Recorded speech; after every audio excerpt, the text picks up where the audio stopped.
recent years, various tools have been released that allow us to integrate HRTF effects into a mix, as well as the other cues we've talked about so far in this video. Using these tools, the mixing engineer can pan tracks or objects in a 3D space, and the tool will process a binaural rendering of the sound that can be listened to on headphones. I personally think this is going to be the future of audio because all it requires of the end listener is a pair of headphones.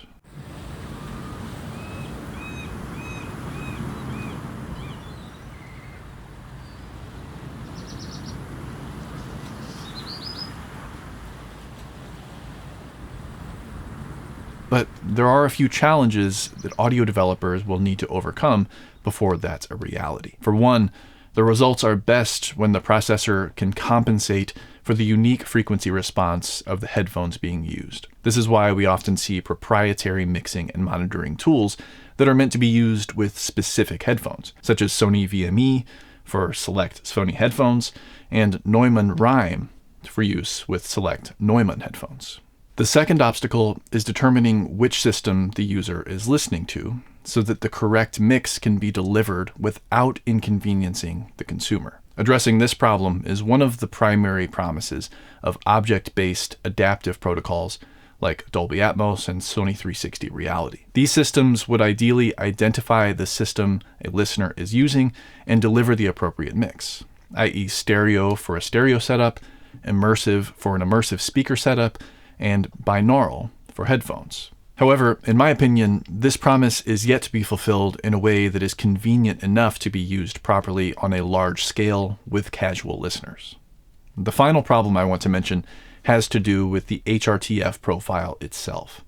Your ears are shaped differently than my ears, and the ears on a binaural microphone have their own unique shape as well.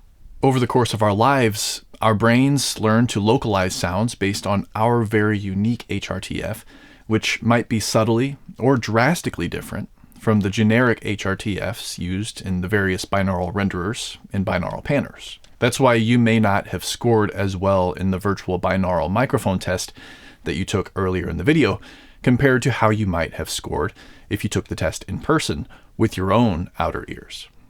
Generic HRTFs tend to work well for some and not so well for others. Sony currently has the most compelling solution to this problem that I've seen, called VME, Virtual Mixing Environment, which includes measuring an individual's custom HRTF in a well-treated space by running a series of test signals through speakers spaced throughout the room, capturing the transfer functions via tiny microphones inside the individual's ears, and creating a custom HRTF that the individual can use on their own machine to take that virtual space with them anywhere. This obviously has some limitations when it comes to accessibility and scale, but it does provide the most promisingly consistent experience that I've heard.